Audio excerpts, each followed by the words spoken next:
ಬಾಗಲಕೋಟೆಯಲ್ಲಿ ನಡೆದ ಈ ಘಟನೆ ಕೇಳಿದರೆ ನಿಜಕ್ಕೂ ಬೆಚ್ಚಿ ಬೀಳುತ್ತೀರಿ. ಶಾಲೆಗೆ ಓದಲು ಬಂದಿದ್ದ ಪುಟ್ಟ ಮಕ್ಕಳ ಮೇಲೆ ಏಕಾಏಕಿ ಸುಮಾರು 5 ಕ್ವಿಂಟಲ್ ತೂಕದ ಕಬ್ಬಿಣದ ಗೇಟ್ ಕುಸಿದು ಬಿದ್ದಿದೆ.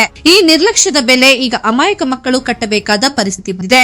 ಬಾಗಲಕೋಟೆ ಜಿಲ್ಲೆಯ ಇಳಕಲ್ ತಾಲೂಕಿನ ಬಾಲಕುಂದಿ ಗ್ರಾಮದ ಸರ್ಕಾರಿ ಹಿರಿಯ ಪ್ರಾಥಮಿಕ ಶಾಲೆಯಲ್ಲಿ ಈ ದುರ್ಘಟನೆ ನಡೆದಿದೆ. ಶಾಲೆಯ ಮುಖ್ಯ ಗೇಟ್ ತೆರೆಯುವ ವೇಳೆ ಅದರ ಕೀಲು ಸಡಿಲಗೊಂಡು ಭಾರೀ ಕಬ್ಬಿಣದ ಗೇಟ್ ಏಕಾಏಕಿ ನೆಲಕ್ಕೆ ಉರುಳಿ ಬಿದ್ದಿದೆ. ಈ ಅವಘಡದಲ್ಲಿ 4 ವಿದ್ಯಾರ್ಥಿಗಳು ಗಾಯಗೊಂಡಿದ್ದಾರೆ.